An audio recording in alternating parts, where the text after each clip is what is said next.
નમસ્કાર, breaking news સાથે હું છું કિરણ. નજર કરીએ આજના મહત્વપૂર્ણ સમાચાર પર.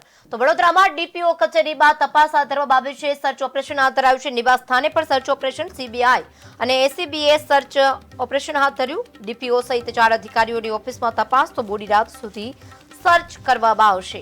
મહત્વની જાણકારી મળવાની શક્યતા. રેલવેની ભરતીમાં ગેરરીતિ થયા હોવાનો આરોપ. તો સીબીઆઈ કરી રહી છે તપાસ. મહત્વની જાણકારી મળી રહી છે.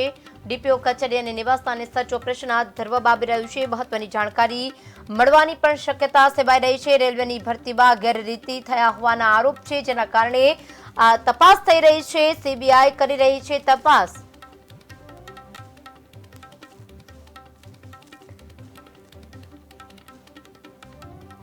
મહત્વની જાણકારી મળતાની શક્યતા. રેલવે ભરતીમાં ગેરરીતિ થયાના આરોપ. સીબીઆઈ તપાસ કરી રહી છે. ડીપીઓની કચેરી તેમજ નિવાસ સ્થાને પણ તપાસ થઈ રહી છે. 4 અધિકારીઓ સામે તપાસની માંગ કરાઈ છે અને તપાસ થઈ રહી છે. મહત્વની જાણકારી મળવાની પણ અહીં શક્યતા સેવાઈ રહી છે, જેને કારણે અત્યારે તપાસ થઈ રહી છે. પૂરજોશમાં સર્ચ ઓપરેશન હાથ ધરવામાં આવી રહ્યું છે. મોડી રાત સુધી આ સર્ચ ઓપરેશન હાથ ધરાયું હતું. સીબીઆઈ અને એસીબીએ સર્ચ ઓપરેશન હાથ ધર્યું છે. ડીપીઓ સહિત 4 અધિકારીઓની ઓફિસમાં તપાસ થઈ રહી છે.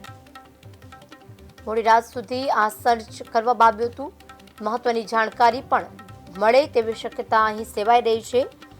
ત્યારે રેલવેની ભરતી જે થઈ છે તેમાં ગેરરીતિ થઈ છે તેની પણ અહેવાલો મળ્યા હતા તેવી ખબરો વહેતા જ હવે સીબીઆઈ તપાસમાં લાગી છે. તો આ મુદ્દે વધુ વિગત આપશે સહયોગી જયશીલ ઉપાધ્યાય. જયશીલ, અત્યારે સીબીઆઈ દ્વારા તપાસ થઈ રહી છે. કયા કારણોસર આ તપાસ કરવામાં આવી રહી છે? કિરણ, જણાવી દઉં કે વડોદરા રેલવેમાં જે ભરતી કૌભાંડ જે હતું એના માટેની ઘણી એવી ફરિયાદ થઈ હતી. જે બાદ સીબીઆઈમાં આ ફરિયાદ પહોંચી હતી ને સીબીઆઈ ને એસીબી હાલમાં જે આ ફરિયાદ નોંધાઈ છે એની તપાસ કરી રહી છે. અને જે સીબીઆઈ છે, સીબીઆઈ આ તપાસ આ કૌભાંડની તપાસ માટે વડોદરામાં પહોંચી છે અને સિનિયર અધિકારીઓની આ નિવાસસ્થાન ને કચેરીમાં તપાસ કરી રહી છે. જેમાં મંગળવારની એટલે ગઈકાલની વાત કરીએ તો ગઈકાલે રાતના મોડી રાત સુધી 2:30 વાગ્યા સુધી જે પ્રતાપનગર સ્થિત જે રેલવેના ડીપીઓ છે એમની કચેરી અને એમના નિવાસ સ્થાને તપાસ કરી હતી. તે સાથે અન્ય 4 જેટલા અધિકારીઓની ઓફિસમાં પણ તપાસ કરી હતી. તો વાત કરવામાં આવે તો રેલવેના હાલમાં 50 જેટલા અધિકારીઓની પણ ચાકમેટે તપાસ કરવામાં આવી છે.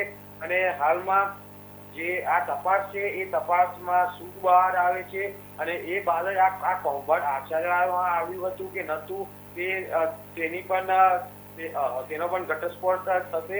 એટલે હાલમાં આ તમામ તપાસ સીબીઆઈ ને એસીબી કરી રહી છે. જી કિરણ.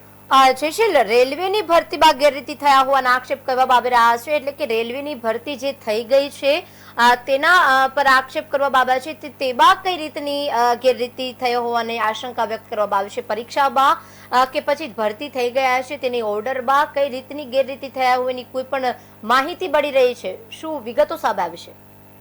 આધારભૂત સૂત્રો પાસેથી એવું જાણવા મળ્યું છે કે જે હાલમાં 13 ફેબ્રુઆરીના રોજ જે અમુક જે પશ્ચિમ રેલવેના દ્વારા જે ફરિયાદ જે પરીક્ષા લેવામાં આવી હતી તેમાં અમુક પરીક્ષામાં અમુક ઉમેદવારોની પસંદગી કરવા માટે લાંચ આપવા માટે અમુક ઉમેદવાર તૈયાર હતા અને તે બાબતે ઓછામાં ઓછા 10 જેટલા ઉમેદવારોની યાદી પણ તૈયાર કરવામાં આવી હતી ને આ બાબતે ફરિયાદો થઈ હતી ને આ ફરિયાદોની હાલમાં સીબીઆઈ તપાસ કરી રહી છે કે આ ફરિયાદમાં કેટલું તથ્ય છે અને શું ખરેખર આ માટે લાંચ આપવા માટે ઉમેદવાર તૈયાર હતા કે કોઈ અધિકારી દ્વારા લાંચ માંગવામાં આવી હતી કે પછી જે ઉમેદવારો છે એની પસંદગી કરવા માટે લાંચ કોઈ અધિકારીએ સ્વીકારી છે. આ તમામ દિશામાં હાલમાં સીબીઆઈ અને એન્ટી કરપ્શન જે એસીબી છે એના દ્વારા તપાસ કરાઈ રહી છે. પરંતુ હાલમાં આ તમામ વસ્તુ હાલમાં તપાસ ચાલી રહી છે. જે કેવું હાલમાં કંઈ પણ કેવું ખૂબ જ ઉતાવળ રહેશે. એટલે આ તપાસમાં હાલમાં શું બહાર આવે છે તે જોવાનું રહેશે. હાલમાં ગત રાતના 2:30 વાગ્યા સુધી સીબીઆઈ 2:30 થી 3 વાગ્યા સુધી સીબીઆઈ અને એસીબીએ તપાસ કરી છે અને તપાસમાં અમુક દસ્તાવેજો પણ સીબીઆઈએ કબજે કર્યા છે ને આ તમામ દસ્તાવેજો અને અન્ય જે વસ્તુઓ છે એની સીબીઆઈ અને એસીબી તલસ્પર્શી તપાસ કરશે અને તપાસ બાદ જ જાણવા મળી શકે છે કે શું આ ખરેખર કોઈ કૌભાંડ આચરવામાં આવ્યું છે કે નહીં. જી, એટલે કહી શકાય કે હજુ તપાસ ચાલુ છે અને તપાસમાં હજુ સુધી કોઈ પુરાવા હાથ નથી લાગ્યા, પરંતુ પુરાવા હાથ લાગવાની શક્યતા છે, કારણ કે જે રીતના સીબીઆઈ ને જાણ કરવામાં આવી છે અને સીબીઆઈ અત્યારે તપાસ કરી રહી છે, પરંતુ હજુ સુધી કોઈ પુરાવા નથી મળ્યા, પણ શક્યતા છે તેવું કહી શકાય. જયશ્રી અમારી સાથે જોડાવા બદલ, માહિતી આપવા બદલ આપનો આભાર. તો સીબીઆઈ અત્યારે હાલ 2:30 વાગ્યા સુધી તપાસ કરી રહી છે. મોડી રાત સુધી આ સર્ચ હાથ ધરવામાં આવ્યું હતું.